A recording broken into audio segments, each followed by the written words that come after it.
কলকাতার চুঁচুর আদালত 2024 সালের ডিসেম্বর মাসে। সেই দিন আদালতে ফাঁসির রায় ঘোষণা করা হয়েছিল এক জনপ্রিয় গৃহশিক্ষক সৌরভ বসুকে। এলাকায় সবাই তাকে ভালোবাসত এবং সম্মান করত, কিন্তু তার মুখোশের আড়ালে লুকিয়েছিল এক ভয়ঙ্কর খুনি। কিন্তু কেন, কি এমন করেছিল সে? জানতে হলে ভিডিও শেষ পর্যন্ত দেখুন। সৌরভ বসু, বয়স 38, কলকাতার একটি নামকরা স্কুলের শিক্ষক ছিলেন তিনি। স্কুলের পড়াশোনা ছাড়াও তিনি অনেক ছাত্রছাত্রীকে গৃহশিক্ষা দিতেন। তার পড়ানো দক্ষতায় ছাত্ররা খুব ভালো ফল করত। এলাকার অভিভাবকরাও তাদের সন্তানকে সৌরভের কাছে পাঠাতে চাইতো। কিন্তু এই ভালো শিক্ষকের পিছনে লুকিয়েছিল এক ভয়ঙ্কর সত্য।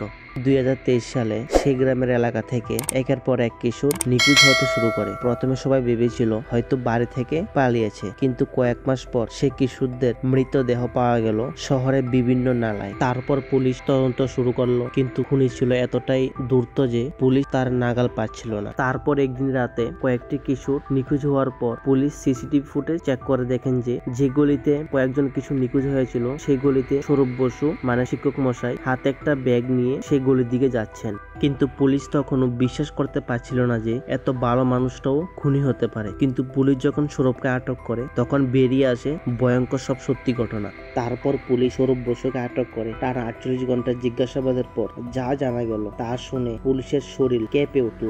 সৌরভ বসু পুলিশের কাছে এটা স্বীকার করেন যে সেই ছিল কিশোরীদের অপহরণকারী এবং তাদের খুনি। তারপর পুলিশ সৌরভ বসুকে এটা জিজ্ঞাসা করে যে সে কেন এই কাজটা করলো, কেন সে ছোট ছোট কিশোরদের হত্যা করেছে এবং অপহরণ করেছিল। সৌরভ পুলিশকে এটা জানায় যে সৌরভ যখন ছোট ছিল তার বাবা তাকে অনেক অত্যাচার করত। তার বাবা মদ খেয়ে এসে তাকে অনেক মারধর করত। সে মানসিক আঘাত থেকে মুক্তি পেতে বড় হয়ে সে অন্যদের উপর সে নিষ্ঠুরতা প্রতিশোধ নিতে শুরু করে দেয়। পুলিশ যখন সৌরভ বসুর থেকে সবকিছু জেনে গিয়েছিল, তারপর পুলিশ 2024 সালে জানুয়ারি মাসে পুলিশ সৌরভের বাড়িতে তল্লাশি চালায়। সেখানে যা পাওয়া গেল তা আরো ভয়ঙ্কর ছিল। তারপর পুলিশ সৌরভ বসুর ঘরের তল্লাশি নেয়, কিন্তু সেই ঘরের মধ্যে কোনো কিছু ছিল না। তারপর পুলিশ ঘরের বাইরে অনেকক্ষণ চেক করার পর তারা একটা জিনিস খুঁজে পায় যেখানে অনেক মাটি খোঁড়া হয়েছিল। তারপর পুলিশ একটা কিছুর সাহায্যে সে মাটি খুঁড়ে যা দেখলেন সেখানে ছিল কয়েকজন কিশোরের মৃতদেহ। তাহা দেখে পুলিশের পায়ের রক্ত মাথায় উঠে যায়। তারপর পুলিশ সৌরভ বসুর বিরুদ্ধে সমস্ত প্রমাণ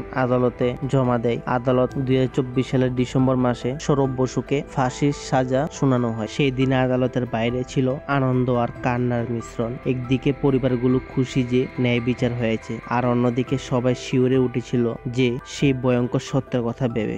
একজন শিক্ষকের মুখোশের আড়ালে লুকিয়েছিল এক হিংস্র নরখাদক, যার হাত থেকে বাঁচতে পারেনি এলাকার অসংখ্য কিশোর। আজও সে এলাকার মানুষ মাস্টার মশাইয়ের নাম শুনলে আতঙ্কে কেঁপে ওঠে। সমাজে অনেক মুখোশধারী মানুষ আছে যারা আমাদের চারপাশে ঘুরে বেড়াচ্ছে। তারা বিশ্বাসের সুযোগ নিয়ে অন্ধকারে লুকিয়ে থাকে। তাই বলি বন্ধুরা, বিশ্বাস করার আগে খোঁজ নিন, কারণ কখন কোথায় কার মুখোশের আড়ালে মৃত্যু লুকিয়ে আছে কেউ জানে না। আবার দেখা হচ্ছে বন্ধুরা আর একটা নতুন ভিডিওতে। বন্ধুরা, ভিডিওটা দেখে যদি ভালো লাগে তাহলে চ্যানেলটাকে সাবস্ক্রাইব করে দেবেন আর পাশে থাকা বেল আইকনটি চাপ দিয়ে দেবেন। ততক্ষণের জন্য ভালো থাকবেন, সুস্থ থাকবেন, সতর্ক থাকবেন।